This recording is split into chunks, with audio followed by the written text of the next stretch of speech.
Welcome back to Slim's Automotive Repair. Today we have a 2018 Chevrolet Impala with code B0084,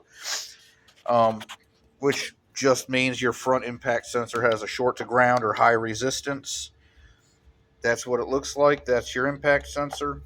And then it sits right there, right behind your radiator support. You have a left one and a right one. There's your right one.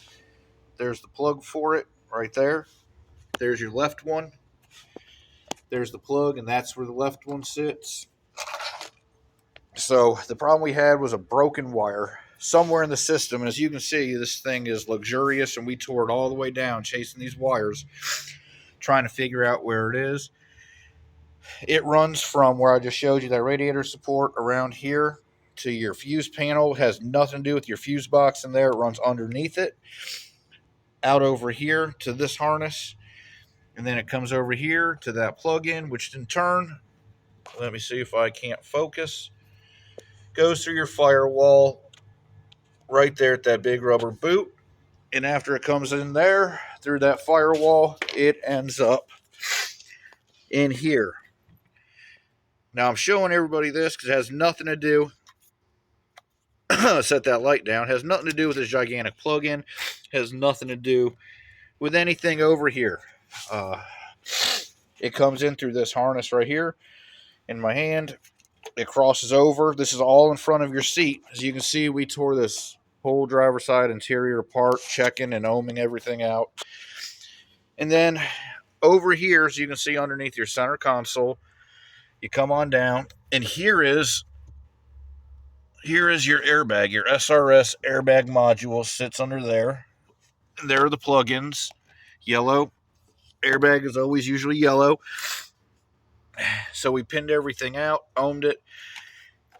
And if we had just paid attention when we were doing it, what we would have ended up doing was taking the tops off of these. The problem we're having with manufacturers, not just Chevrolet, Ford, Dodge, Kia, Hyundai, they all do it, is they take, and you can see how tight these wires are. They pull them tight, they flop and bend them over, and then after a few years of vibration, the wire breaks. The smallest one, as you can see, focus, there it is. The smallest wire ends up pulling apart and breaking, and all you have left is the sheathing. Take a look for that. The wire inside of it will be busted, but the sheathing will still be together. And when you go ahead and pull that sheathing, it'll end up coming apart. That's just my little joint before I go ahead and solder everything together. But that's what it looks like. So instead of pulling apart your whole car, checking wires and doing all that goofiness, go ahead and check that. Just take the tops of them off, take a good look, give them just a little small tug, and see what happens. Y'all be good. If y'all find it helpful, hit the like, subscribe, notification buttons. It helps. Leave a comment. Help me with that algorithm. Get it recommended to other people. That's all I ever ask. Y'all be safe. Take care of yourselves and each other.